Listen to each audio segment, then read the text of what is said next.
বন্ধুরা, মালাস গার্ডেনিং হ্যাভেনে আপনাদের সকলকে অনেক অনেক স্বাগত। আশা করি আপনারা সবাই অনেক ভালো আছেন। আমিও অনেক ভালো আছি, সাথে বাগানের নিত্য কাজে ব্যস্ত আছি। বন্ধুরা, মার্চ মাস শেষ হয়ে এপ্রিল মাস শুরু হতেই চলেছে, আর এখন থেকেই চৈত্র মাসের প্রচণ্ড গরমে বাগানে কিন্তু বেশ কিছু গাছ শুকিয়ে শুকিয়ে মরে যাচ্ছে। নতুন গাছ যখন আপনারা লাগাতে চেষ্টা করছেন তখন বেশ কিছু চারা মরে যাচ্ছে, হয়তো 10টা লাগালে 2টো বাঁচে, এরকম অবস্থা। তবে আজকের ভিডিওতে আমি আপনাদেরকে দুটো এমন গাছ দেখাবো যেটা আপনারা একদমই যদি বিগিনার্স হন বা বাগান তৈরি করা মাত্র শুরু করেছেন হন, তাহলে কিন্তু এই গাছগুলো আপনারা খুবই সহজে লাগাতে পারেন, আর আপনারা প্রথমবারেই সাকসেস হবেন। একেবারেই কিন্তু এই গাছ মরে যাওয়ার নয়। তার আগে চলুন বাগানের কিছু আপডেট দেখেই শুরু করব আজকের ভিডিও। এদিকে দেখুন, জিনিয়া ফুল গাছে খুব সুন্দর ফুল ফুটেছে। এবছর আমি যে কটা জিনিয়া ফুল গাছ নিয়ে এসেছিলাম প্রত্যেকটা গাছেই ফুল ফুটেছে, কিন্তু আগের বছরের মতো গাছ কিন্তু ঝাঁকড়া আর হয়নি। এই একটা দুটো করে ফুল ফুটছে। আর বছরে এই গরমকালে নয়নতারা ফুটবে না তা কিন্তু কোনো বছরই হয় না। প্রত্যেক বছরের মতো এই বছরেও বাগানে এই দেখুন এই রঙের নয়নতারা হয়েছে। এই চারাগুলো কিন্তু কিনে নিয়ে আসার দরকার পড়ে না। যদি বাড়িতে একটা গাছ থাকে তার থেকেই বিভিন্ন জায়গাতে টবের মধ্যে চারা হতে থাকে। আর এটা হলো বেগম বাহারের গাছ। একদিন জল দিতে একটু দেরি হয়েছিল, এর পাতা তো আধে পুরোই ঝলসে গেছে। আর এদিকে দেখুন, এই গরমের মধ্যেও এখনো ফুটছে চন্দ্রমল্লিকা। সত্যিই বিশ্বাস করা যায় না। চন্দ্রমল্লিকা হলো শীতের ফুল, কিন্তু এই গাছটায় শীতে সেরকম ফুল হয়নি, তাই এখন ফুল দিচ্ছে। আর এটা হচ্ছে আর একটা গ্যাজিনিয়া। এর আগে ভিডিওতে আপনারা আর একটা গ্যাজিনিয়া গাছ দেখেছেন। গ্যাজিনিয়াও শীতের ফুল, কিন্তু দেখছি গরমেও খুব সুন্দর ফুল দিয়ে যাচ্ছে। গ্যাজিনিয়া গাছকে যদি ভালোভাবে জল দেওয়া যায় আর প্রত্যেক সময় যখনই ফুল শুকিয়ে যায় এইভাবে শুকনো ফুলকে প্রুন করে দেন, আর গাছের গোড়া থেকে আগাছা পরিষ্কার করে একটুখানি শুকনো কিছু সাহায্যে গাছের গোড়াকে মালচিং করে দেওয়া যায়, তাহলে কিন্তু গ্যাজিনিয়া গাছ থেকে অনেক গরম পর্যন্ত ফুল পাওয়া যায়। আর এই চন্দ্রমল্লিকার গাছটা সত্যি এখন দেখার মতন লাগছে। ফুল কতটা সুন্দর ফুটবে বুঝতে পারছি না, কারণ রোদ্দুরের এখন ভীষণ তেজ, কিন্তু তবে দেখতে পাচ্ছি পুরো গাছ ভর্তি ফুল এসেছে। শীতকালেই যদি এই চন্দ্রমল্লিকা ফুটতো ফুলের সাইজ আর একটু বড় হতো, কিন্তু এখন যেহেতু প্রচণ্ড গরম সাইজটা একটু ছোট হবে। আর এই যে সাদা ফুলগুলো দেখতে পাচ্ছেন সবই হলো পিটুনিয়া ফুল। একটা চারাও কিনিনি, সমস্ত চারাই কিন্তু ফ্রিতেই বাড়িতে হয়েছিল, সেখান থেকে খালি তুলে তুলে লাগিয়েছি। আর দেখুন প্রচণ্ড গরমেও এই গাছগুলো কি সুন্দর ফুল দিয়ে যাচ্ছে। আসলে এই গাছগুলো সেরকম ঝোপালো হয় না, তবে ফুল প্রচুর হয়। আর একটু বেশি করে যদি লাগানো যায় তাহলে এরকম পুরো সাদা করে ফেলবে একটা সাইডকে। আর এখানে দেখুন ড্যান্থাস আছে। ড্যান্থাসের গাছটা এবছর শীতকালে খুব বেশি ফুল দেয়নি, কিন্তু এখন দেখছি গরমে প্রচুর ফুল হচ্ছে। আর এখন যেহেতু গরমের তাপটা অনেকখানি বেড়ে গেছে, ফুলের সাইজটা একটুখানি ছোট হয়ে গেছে। তো এই গাছটা যেহেতু ছোট একটা বাটির মধ্যে লাগানো আছে, সেহেতু এখানে আমি ছায়া জায়গাতে রেখে দিয়েছি।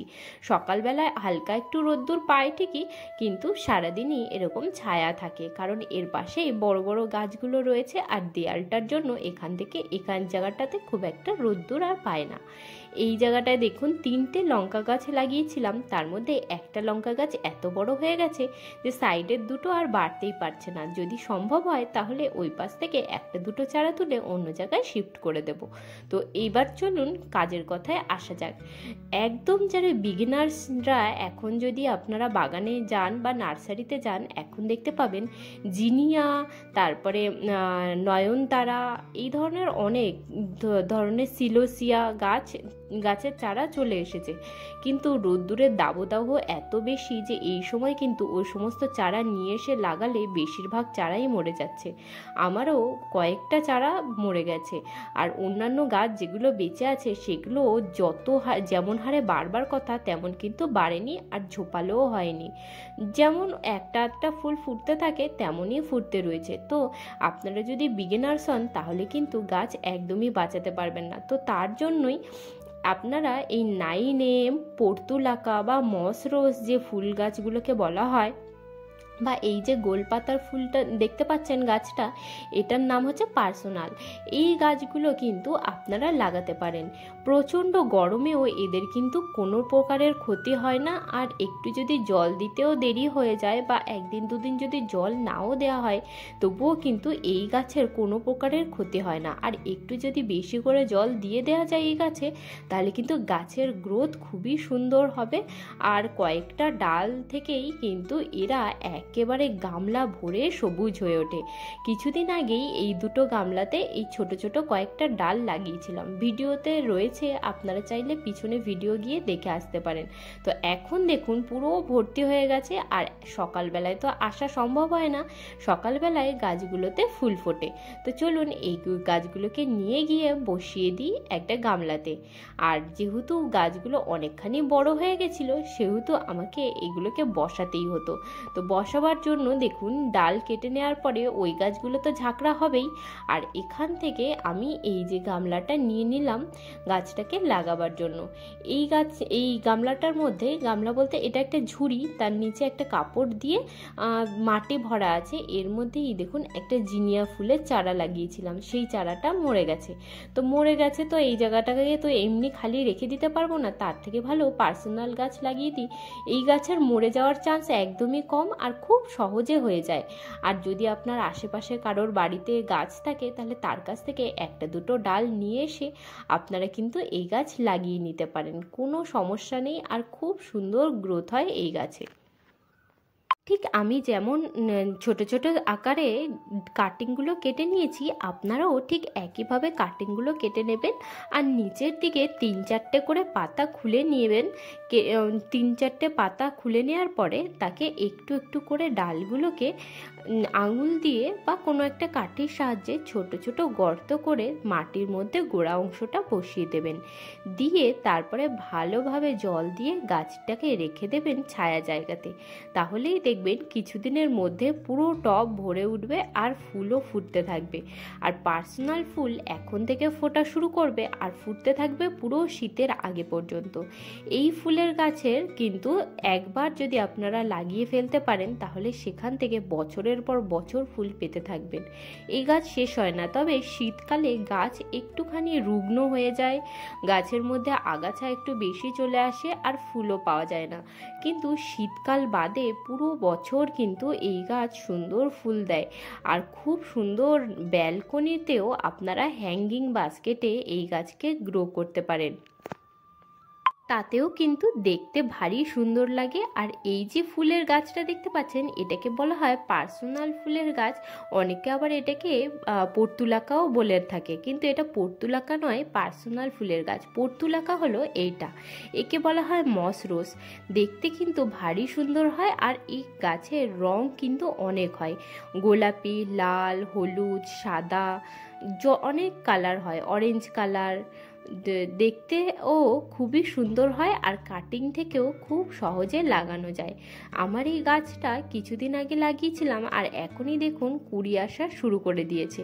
তো এখন এই যে আমি ডগাগুলোকে আস্তে আস্তে পিঞ্চিং করে নিচ্ছি, এতে কিন্তু গাছটা আরও বেশি ঝোপালো হবে আর দেখতে কিন্তু ভারী সুন্দর লাগবে। আর এই টবটার মাঝখানে দেখুন একটা লাল শাক হয়েছে আর একটা ছোট্ট গাঁদা ফুলের গাছও হয়েছে, আবার তার মধ্যে এই দেখুন একটা ফুলও ফুটেছে। দেখতে এই লাল রঙের গাঁদা ফুলগুলোকে কিন্তু ভারী সুন্দর লাগে আমার। এই রংটা না লাল, না অরেঞ্জ, না হলুদ, এত সুন্দর এর রংটা, মানে খুবই অ্যাট্রাকটিভ। আর এই দেখুন আমি এই গাছ থেকে যে সমস্ত ডালগুলো বড় হয়ে গেছিলো, সেই সবকটার ডগাকে কেটে নিয়েছি। এই দেখুন এই ডগাগুলোকে এবার এই যে আর একটা গামলা রেডি করা ছিল, এটার মধ্যে বসিয়ে দেব। আচ্ছা, এই গাছ লাগাবার জন্য আপনারা যে মাটি তৈরি করবেন, সেটা কিন্তু খুবই স্বাভাবিক একটা গার্ডেন সয়েল হলেই চলবে। এর জন্য খুব একটা বেশি খাদ্য খাবার বা খুব একটা যে পরিচর্যার প্রয়োজন আছে তা নয়, শুধুমাত্র একটুখানি জল যদি আপনারা দিয়ে দিতে পারেন, তাহলে গাছের গ্রোথ খুবই ভালো হয়। আর ওই যে বললাম, এই গাছের স্টেমের মধ্যে প্রচুর পরিমাণে জল অলরেডি থাকে। যদি আপনারা কিছুদিন জল দিতে ভুলেও যান এই গরমে, তাও কিন্তু গাছের কোনো প্রকারের ক্ষতি হবে না। আর এই গাছের এই যে পাতা নিচের দিক থেকে কয়েকটা করে ছিঁড়ে দিয়ে অল্প একটু গর্ত করে বসিয়ে দিচ্ছি, এই পাতাগুলো দিয়েও কিন্তু গাছ লাগানো যায়। এই যে পাতাগুলোকে মাটির মধ্যে ফেলে রাখলাম, এখান থেকেও কিছু গাছ কিন্তু অবশ্যই হয়ে যাবে। আপনারা আমার ভিডিও যদি দেখতে থাকেন তাহলে এই গাছে ফুল ফুটলে আপডেটটাও অবশ্যই আপনাদেরকে আমি দেব, দেখতে পাবেন। এই দেখুন, এইভাবে খুবই সহজে আঙুল দিয়ে ছোট্ট ছোট্ট গর্ত করে গোড়া অংশটাকে মাটির মধ্যে ভরে বসিয়ে দিলাম। এইভাবেই সব কটা ডালকে আমি এইভাবেই বসিয়ে ফেলবো। মশরোজ কিন্তু গরমের একটা খুবই সুন্দর ফুলের গাছ, দেখতে অনেকখানি গোলাপ ফুলের মতো। আমার কাছে এই যে গাছগুলো দেখতে পাচ্ছেন, এগুলো আগের বছর আমাদের পাশের বাড়ির এক প্রতিবেশীর থেকে নিয়েছিলাম। তো আগের বছর তো ফুল দিয়েছে, কিন্তু এই বছর আমি ইচ্ছা আছে অনেকগুলো এই টাইম ফুলের গাছ করবার। এই ফুল সকালের দিকে ফোটে আর বেলা হওয়ার সাথে সাথে পুরোই মুষড়ে যায়, মানে ফুল আর বেলাতে দেখা যায় না। তবে সকালের দিকে পুরো টব ভরে যখন ফুল ফোটে রং বেরঙের, দেখতে কিন্তু খুবই সুন্দর হয়। আর ব্যালকনিতে রাখা যায় যদি, তাহলে তো ব্যাস কথাই নেই। তো দেখুন, কথা বলতে বলতে আমি সব কটা গাছ লাগিয়েই ফেললাম। আর এই লাস্টের ডালটা গোড়া থেকে কাটতে গিয়ে ছিঁড়েই গেল, তবুও গোড়ার অংশটাকেও বসিয়ে দিলাম আর ডগার অংশটাকেও বসিয়ে দিলাম। সব কটা গাছ লাগানো হয়ে গেল। এবার হচ্ছে গাছগুলোতে জল দিয়ে দেওয়ার পালা।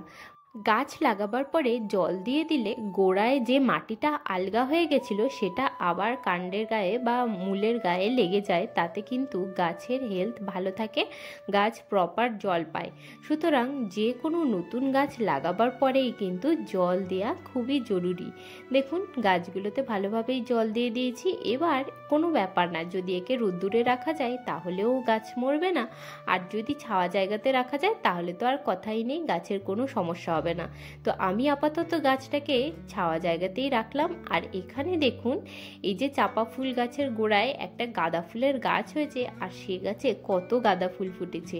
প্রচণ্ড গরমেও যে এই গাঁদা ফুলগুলো এত সুন্দর আমাকে ফুল দিয়ে চলেছে, আমি তো জাস্ট ভাবতেই পারি না। আমি মাঝে মধ্যে এই শুকনো ফুলগুলো তুলে ফেলি, আর কিছু কিছু দিন সকালবেলায় এসে পুজোর জন্য এখান থেকেই ফুল তুলে নিই। মাত্র 50 টাকা দিয়ে কিছুদিন আগে এই ক্যালাঞ্চো ফুলের গাছটা কিনে নিয়ে এসেছিলাম। আর দেখুন কত সুন্দর ফুল ফুটেছে। এবছরই কেনা গাছ, গাছটা অত ভালো শেপ নেই, কিন্তু কিছু বছর, সামনের বছর পর্যন্ত এই গাছটা একটা সুন্দর শেপে চলে আসবে। আর দেখতে কিন্তু খুব ভালো হয় এই গাছ, ক্যালাঞ্চোর দেশি ভ্যারাইটিটা। আর দেখুন, জিনিয়া 3টে চারা নিয়ে এসেছিলাম, 3টের মধ্যে 2টো মরে গেছে, আর এই একটা কত সুন্দর গ্রোথ করেছে। তো এই গাছটা যাতে ওপরের দিকে একটা ফুল দিয়ে গাছের গ্রোথ যাতে নষ্ট না হয়ে যায়, তার জন্য দেখুন আমি ডগাটাকে ছেটে দিলাম, যাতে গাছটা একটু ঝাঁকড়া হয়, একটু বাড়ে। আর কিছুদিন আগে নার্সারিতে গিয়েছিলাম, আর সেখান থেকে ক্যালাঞ্চোর যে ডবল ভ্যারাইটিটা আছে, সেখানে 3টে ভ্যারাইটির ছোট ছোট ডাল নিয়ে এসেছিলাম। আর 3টে ডালকেই এই বাটির মধ্যে বসিয়েছিলাম, আর 3টেই দেখুন বেঁচে গেছে। সত্যি কথা বলতে আমি কিন্তু 3টেই যে বাঁচবে এটা আশা একেবারেই করিনি, কিন্তু 3টে গাছই বেঁচেছে, আর 3টে কালারের। যখন ভিডিওতে আপনাদেরকে এর আগেই দেখিয়েছিলাম, যখন আমি ক্যালাঞ্চোর গাছটা লাগিয়েছিলাম, আর সত্যি কথা বলতে অধীর আগ্রহে অপেক্ষা করে বসে আছি কবে আমার এই অর্কিড গাছটা আবার একটা ফুল দেবে।